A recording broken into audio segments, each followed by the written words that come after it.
Death of a woman who lived quite a life to the death of a young woman who hadn't yet begun to live. The Gabby Petito murder case. New developments tonight. And like so many other things in this case, there are answers, but they're sparking more questions again. First, the autopsy. The coroner in Wyoming ruling the death of the young woman from Long Island a homicide. But what we don't know yet is how she was killed and officially who did it and why.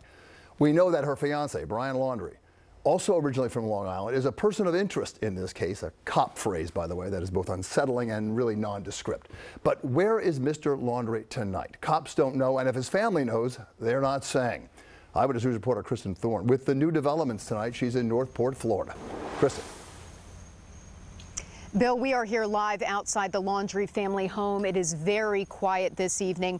Brian Laundrie, for such a long time, was just a person of interest in Gabby Petito's disappearance. Now he is a person of interest in her murder.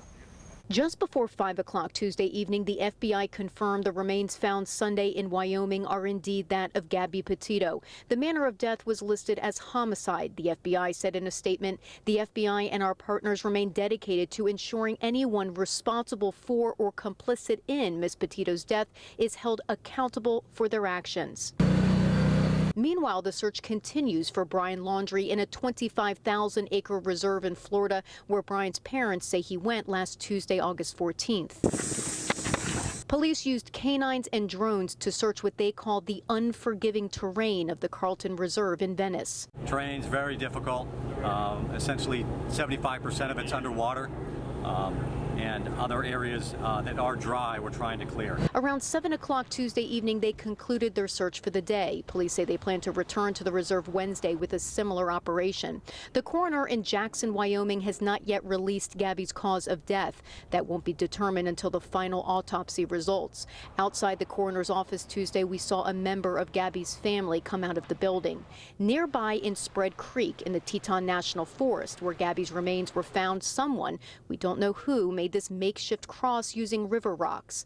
Back on the East Coast, 500 miles away from the Carlton Reserve, the search for Brian Laundrie took place Tuesday into Okaloosa County, Florida. A resident in Baker notified police after capturing an image of a man fitting Laundrie's description on his trail camera on September 20th. The Okaloosa County Sheriff's Office says they did an extensive search of the area and found nothing of note. When we asked the department if this could be considered a sighting of Brian Laundrie, a spokesperson said until Brian is located and in custody, the possibility hasn't been ruled out.